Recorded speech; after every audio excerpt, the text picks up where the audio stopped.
السلام علیکم عزیز طلباء و طالبات۔ اس سے قبل کے لیکچر میں ہم نے ہماری نصاب میں شامل اہم موضوع مرثیے کو پڑھا۔ مرثیے کی تعریف، اس کے آغاز، اس کے ارتقاء کو سمجھنے کی کوشش کی۔ اس کے ساتھ ساتھ مرثیے کی اہمیت کیا ہے، ہر دو نظر سے، ادبی نقطہ نگاہ سے اور مذہبی نقطہ نگاہ سے بھی ہم نے مرثیے کی اہمیت کو جاننے کی کوشش کی۔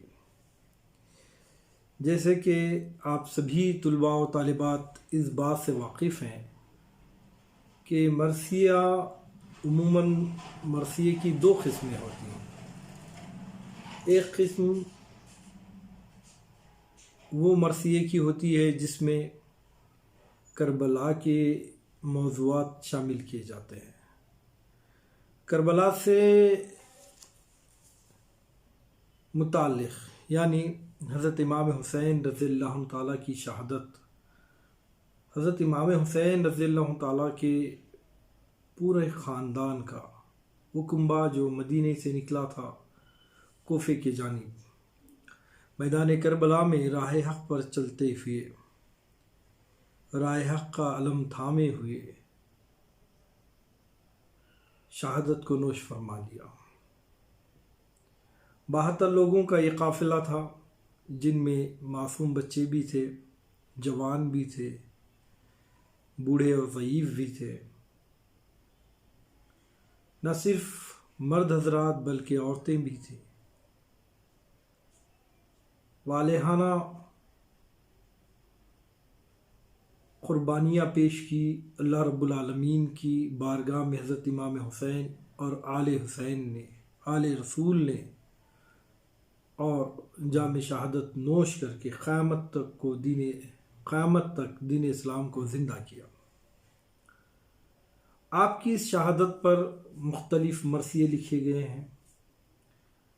تو ایک مرثیے کی قسم وہ ہوئی جس کا موضوع، جو حضرت امام حسین رضی اللہ تعالیٰ یا آل رسول ہیں جنہوں نے کربلا کے میدان میں شہادت کا جام نوش فرمایا، ان موضوعات پر مرثیے کہا جاتا ہے، جنہیں کربلائی مرثیے کہتے ہیں۔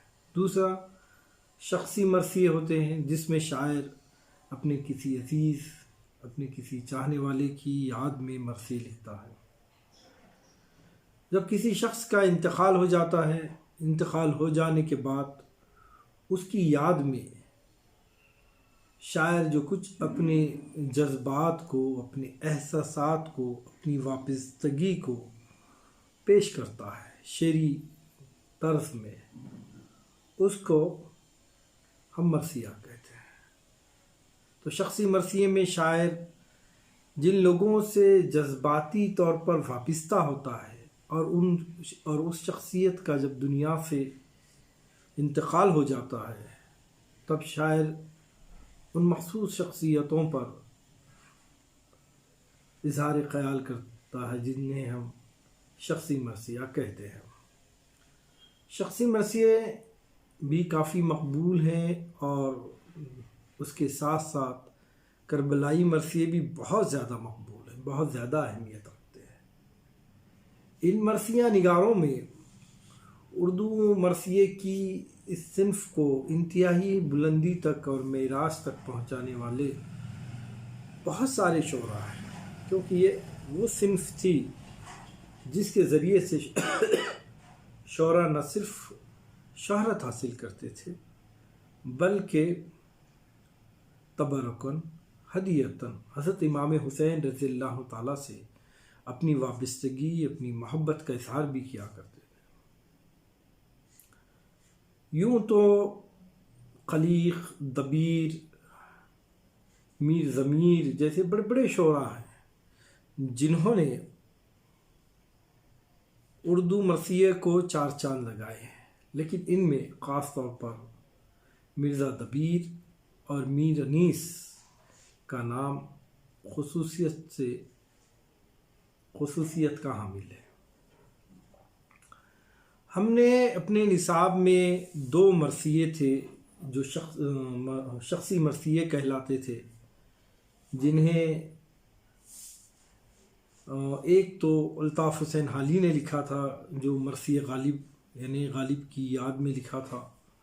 غالب سے بے پناہ لگاؤ، بے پناہ محبت، وابستگی، استاد اور شاگرد کا رشتہ، اور یہ باہمی رشتہ جو محبت پر مبنی تھا، اچانک غالب کا چلا جانا، انتقال کر جانا حالی کے لیے گراں گزرتا ہے، اور حالی نے اس کو اپنے ذاتی غم سے زیادہ ایک قومی نقصان کے طور پر دیکھا ہے اور اس کو مرثیے کے ذریعے پیش کیا ہے۔ بلکہ یوں کہا جائے کہ حالی نے کوشش کی ہے اپنے شاگرد ہونے کا حق ادا کرنے کا۔ اپنی شاگردی کا حق انہوں نے بہت خوب ادا کیا ہے، اور ذاتی مرثیے لکھنے کا ایک رواج جس کو بہت زیادہ پسند کیا گیا حالی کے طرز میں، خاص طور پہ جو انہوں نے مرثیہ غالب لکھ کر حق شاگردی ادا کرنے کی کوشش کی۔ یہ ہمارے نصاب میں شامل تھا، جس میں غالب کی خوبیاں، صلاحیتیں، غالب کی کمی کے درد کو حالی نے بہت ہی خوبصورت انداز سے پیش کیا ہے۔ اس کے بعد جو دوسرا اہم مرثیہ تھا جو ہمارے نصاب میں شامل ہے وہ مرثیہ حالی ہے۔ حالی کے انتقال پر صفی لکھنوی نے لکھا ہے۔ اور 2 اہم مرثیے جو ان دونوں بھی مرثیوں کو ہم نے پڑھا ہے، نہیں غالباً ہم نے مرثیہ غالب پڑھا ہے اور مرثیہ حالی ہمیں پڑھنا ہے۔ اس کے علاوہ 2 اور مرثیے تھے ہمارے نصاب میں شامل، اور وہ 2 مرثیے تھے۔ پہلا مرثیہ تھا فرزند پیغمبر کا مدینے سے سفر ہے، یہ کربلائی مرثیہ تھا جس کو میر انیس نے لکھا ہے۔ مرثیہ یہ کافی طویل ہے، اور اس طویل مرثیے کی طوالت کو مد نظر رکھتے ہوئے، چونکہ اگر کافی طویل ہو جائے تو طلباء کو یاد کرنے میں مشکلات پیش آتی ہیں، سمجھنے میں مشکلات پیش آتی ہیں، لہذا اس کے مد نظر نصاب میں ابتدائی 10 بند کو شامل کیا ہے۔ اور یہ وہ سفر ہے جس میں حضرت امام حسین رضی اللہ تعالیٰ نے مدینے سے کربلا کی طرف کیا تھا۔ گرما کے موسم کا سفر تھا۔ سفر ایک الگ نوعیت ہے، سفر کی پریشانیاں اپنی جگہ اہمیت رکھتی ہیں، چونکہ آج کا سفر ایک الگ بات ہے اور دور ماضی کے سفر کو جب ہم دیکھتے ہیں تو وہ ایک بات ہے۔ بات دراصل یہ ہے کہ آج تو سفر کی تمام سہولیات دستیاب ہیں، لیکن دور ماضی میں اس قسم کی تمام سہولیات میسر نہیں تھی۔ آج ہم پلین کے ذریعے سے، بسیز کے ذریعے سے، کار کے ذریعے سے بآسانی ہزاروں کلومیٹر کا سفر منٹوں، گھنٹوں اور دنوں میں طے کر لیتے ہیں، لیکن دور ماضی میں یہی سفر مہینوں اور سالوں پر مبنی ہوتا۔ اور دوسری بات یہ کہ سفر چونکہ پہلے اتنی زیادہ سہولیات نہیں تھی، روڈ بنی ہوئی نہیں تھی، سڑکیں نہیں تھی، آج جیسے مختلف مقامات پر سفر کے دوران ہم بہت سارے گاؤں آباد دیکھتے ہیں، ہوٹل دیکھتے ہیں، ایسی سہولیات اس وقت نہیں تھی۔ اور اگر ہم سفر لیں مدینے کا، سفر لے اگر ہم عرب کا مقام جب ہمارے سامنے آتا ہے تو ریگستان کا پورا علاقہ سامنے آتا ہے۔ ریگستان سے مراد وہ تپتی ہوئی صحرائیں ہیں، وہ گرم ریت جس پر انسان موسم گرما میں سفر کرنا اپنے آپ میں بہت بڑی بہادری کا کام ہے، کیونکہ پانی کی پیاس کی شدت ہونا، پھر پہلے جو سفر کے ذرائع تھے جیسے جانور یعنی گھوڑا، اونٹ، خچر وغیرہ، ان کے لیے پانی کی سہولیات، یہ سب چیزیں پہلے دستیاب نہیں ہوتی تھی جا بجا، اور عرب میں تو لازمی بات ہے یہ سب چیزیں ملنا مشکل تھا۔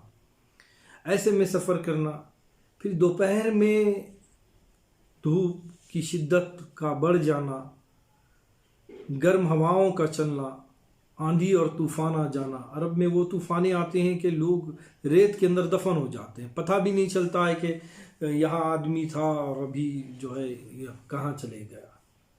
ایسے مشکل ترین حالات میں حضرت امام حسین رضی اللہ تعالیٰ کا کوفے کے لوگوں سے محبت کا اظہار کرنا، ان کی مدد کے لیے بے چین ہونا اور ان کی مدد کے لیے بے اختیار نکل جانا، یہ ایک اعلیٰ ہمتی کا کام ہے، اعلیٰ ہمت کا کام ہے، اعلیٰ ایمان افروز بلند ترین ایمان کی علامت ہے۔ کیونکہ ہمارے جیسے انسان کا دوپہر کے دھوپ میں نماز کے لیے جانا مشکل ہوتا ہے، اس سے کہیں گنا تیز دھوپ میں کوفے کے مسلمانوں کی مدد کے لیے حضرت امام حسین کا نکلنا، کیونکہ کوفے کے مسلمانوں نے مسلسل آپ کو خطوط لکھا تھا کہ حضرت امام حسین رضی اللہ تعالیٰ آئے اور آ کے بدبخت یزید کی ظلم و زیادتی سے نجات دلائے۔ تو حضرت امام حسین رضی اللہ تعالیٰ نے ان خطوط کی بنا پر یہ فیصلہ کیا تھا کہ وہ کوفہ جائیں گے اور یزیدیوں کے ظلم سے، یزید بدبخت کے ظلم سے کوفے کے لوگوں کو نجات دلائیں گے۔ یزید انتہائی بدبخت انسان تھا جس نے خلافت کے نام پر بے حیائی اور ظلم و زیادتی کا بازار گرم کر رکھا تھا۔ ایسے میں حضرت امام حسین رضی اللہ تعالیٰ کا کوفے کو جانا اور ان کا کوفے کے مسلمانوں کو اس کی ظلم و زیادتی سے چھٹکارا دلانا، یہ اعلیٰ ترین ایمان کی علامت ہے۔ حضرت امام حسین نے طے کیا اور مدینے سے کوفے کی طرف سفر کرنے کا ارادہ کیا، اور جب آپ نے اس سفر کا اعلان کیا تو یہ سفر کی اطلاع مدینے کے لوگوں کو ملی اور مدینے کے لوگ بے چین ہوئے، مضطرب ہوئے، اور ان لوگوں نے حضرت امام حسین رضی اللہ تعالیٰ کو روکنے کی کوشش کی۔ ایک تو کوفے کے لوگوں کی بے وفائی سے لوگ واقف تھے، حضرت علی کرم اللہ وجہہ رضی اللہ تعالیٰ کو کوفے کے لوگوں نے دھوکہ دیا تھا۔ کوفے کے لوگوں کی یہ بے رخی سے واقفیت اور دوسرا سفر کی ان تکالیفوں کا احساس، چونکہ حضرت امام حسین رضی اللہ تعالیٰ کو سے مدینے کے لوگوں کو دلی وابستگی تھی، دلی محبت تھی، لگاؤ تھا، وہ چاہتے تھے کہ حضرت امام حسین رضی اللہ تعالیٰ کوفے کے لوگوں پر یقین نہ کرے، ان پہ بھروسہ نہ کرے، وہ رک جائے، اور حتی الامکان کوشش کی انہوں نے کہ حضرت امام حسین رضی اللہ تعالیٰ کو کوفے کی جانب سفر کرنے سے روکنے کے لیے۔ اور وہ جذباتی منظر جس میں لوگ مختلف ریفرنسز دے کر، حوالے دے کر، اپنی محبت کا حوالہ دے کر، واسطہ وسیلے دے کر حضرت امام حسین کو جس طرح روکا ہے، اس کی خوبصورت پہرائے کو، اس کے منظر کو میر انیس نے بہت ہی خوبصورت انداز میں پیش کیا ہے۔ اس کے بعد کا دوسرا بھی مرثیہ ہم نے پڑھا ہے، لیکن اعادے کے طور پر میں دہرا رہا ہوں آپ کے سامنے یہ سب باتیں۔ دوسرا جو مرثیہ تھا وہ دست خدا قوت بازو حسین ہے۔ اللہ تعالیٰ فرماتا ہے کہ جب دشمن پر آپ حملہ کرتے ہو، دشمن سے آپ مقابلہ کرتے ہو، تو آپ کی مدد کرنے کے لیے ہم آ جاتے ہیں۔ جب تم اپنا ہاتھ جب چلاتے ہو دشمن پر، تو وہ ہاتھ آپ کا ہاتھ نہیں بلکہ میرا ہاتھ ہوتا ہے۔ اللہ تعالیٰ فرماتا ہے کہ وہ ہاتھ آپ کا نہیں بلکہ میرا ہاتھ ہے۔ اللہ تعالیٰ اپنے بندے کی مدد ہر طرح سے کرتا ہے، جو راہ راست پر ہوتا ہے، جو سچائی پر ہوتا ہے، جو حق پر ہوتا ہے۔ رب العالمین فرماتا ہے کہ میں بندے کے شہرک سے قریب ترین ہوں۔ ہماری شہرک سے زیادہ قریب اگر کوئی ہے تو رب العالمین ہے، اور رب العالمین کا وعدہ ہے کہ آپ حق پرست ہو تو میں آپ کی مدد کروں گا۔ حضرت امام حسین رضی اللہ تعالیٰ ایک نام ہے حق کا، سچائی کا، دیانتداری کا، ایمان کا، کیونکہ حضرت محمد عربی صلی اللہ علیہ وسلم نے فرمایا ہے کہ اہل بیت سے محبت کرنا ایمان ہے، اور یہ بھی فرمایا ہے کہ حسین مجھ سے، میں حسین سے ہوں۔ اسے یہ پتہ چلتا ہے کہ حضرت امام حسین رضی اللہ تعالیٰ کا مرتبہ کیا ہے اور آپ کی شخصیت کیا ہے، اور آپ کا حق پر آنا، دشمنوں سے لڑنا، یہ تمام باتوں کو خوبصورت پیرائے میں درد انگیز طریقے سے درد والے الفاظوں میں ڈبو کر پیش کرنے کا کام جو ہے مرزا لبیب نے کیا ہے۔ تو اس طرح جو ہے مرثیہ دو جو کربلائی مرثیے تھے ہم نے ان کو پڑھا تھا، اور اس کے بعد ہم نے مرثیہ غالب کو پڑھا۔ اب جو ہے ہمارے پاس مرثیہ حالی ہے، حالی کے انتقال پر یہ مرثیہ لکھا گیا ہے۔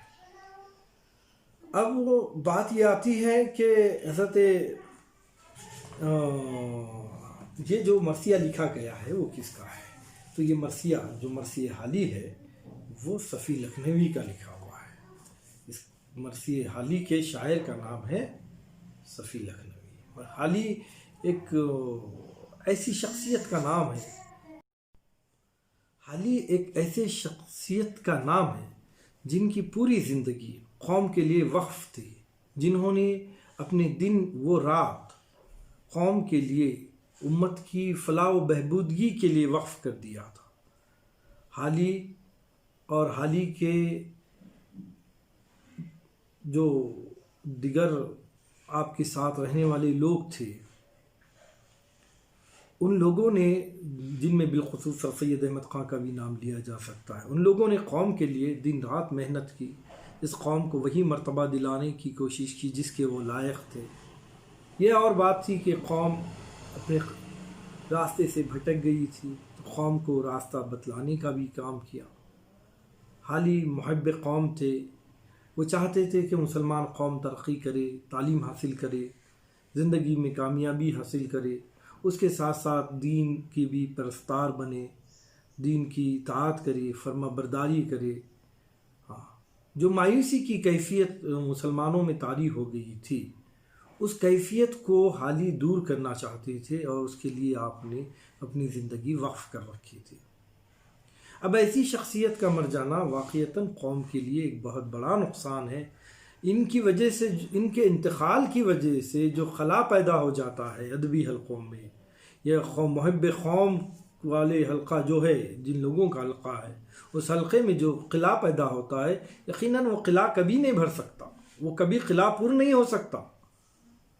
اور ان کے اس درد کو صفی لکھنوی نے اپنے مثنوی میں پیش کیا ہے۔ انشاءاللہ اس مثنوی کو ہم اپنے دوسرے ویڈیو میں مکمل پڑھیں گے، اور اس کے بعد تمام اشعار کی تشریح کریں گے۔ آج کے لیے اتنا کافی ہے، بہت بہت شکریہ۔